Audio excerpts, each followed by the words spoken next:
तर नमस्कार, आपल्या ब्लॉगमध्ये स्वागत आहे. संध्याकाळचं असं वातावरण झालं होतं पावसाचं, तर आम्ही भेळ पार्टी करायचं ठरवलं होतं. तर भेळ आणली होती फादरने. तर बघा इथं भेळ आणलेली आहे आणि इथं आम्ही कैरी, टोमॅटो, मिरची, कांदा सगळं कापून घेणार आहे.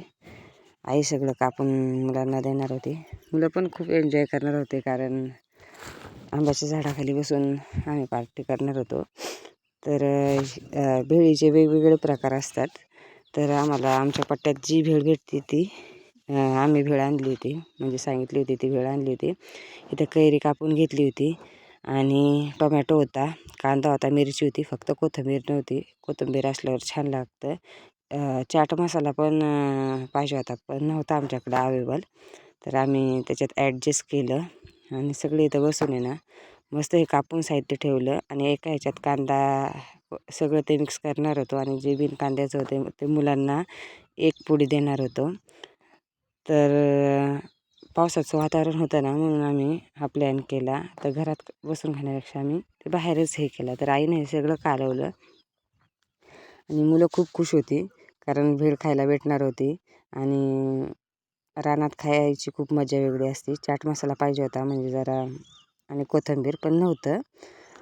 त्याच्यामुळं आम्ही जे आमच्याकडे अवेलेबल होतं ना त्याच्यात भेळ बनवली.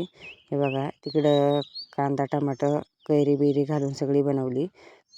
आणि इकडे आहे ना ही भेळ आहे ना सुक्की आहे, ती मुलांना देणार आहे. त्यांना नको होतं मिरची, त्याच्यामुळं ती पण आईने मिक्स करून घेतली आणि सगळ्यांना आहे ना कागदावर आहे ना थोडी थोडी दिली, म्हणजे सगळ्यांना पुरेल अशी. भरपूर आणली होती, दोन्ही पत्रावळ्यांमध्ये होती. तर म्हणलं आता प्लेट आणण्यापेक्षा कागद आहे त्याच्यावर करा ॲडजस्ट.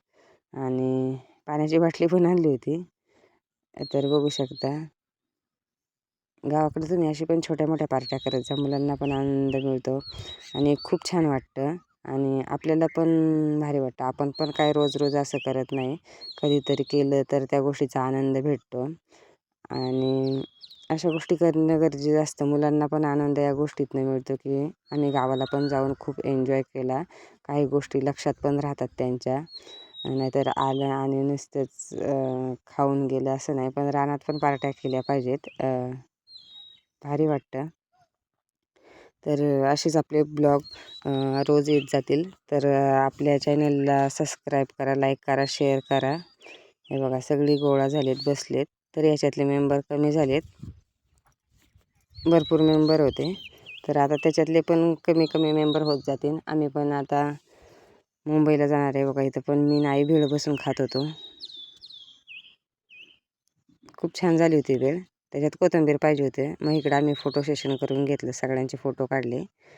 तर बघा, ह्या फोटो वेगळा आला आहे, तो जरा कॅमेऱ्याची क्लिअरिटी नव्हती ना म्हणून. तर अशी आम्ही भेळ पार्टी केली. तर तुम्हाला व्हिडिओ आवडला तर नक्कीच लाईक, कमेंट करा, शेअर करा आणि सबस्क्राईब करा. धन्यवाद.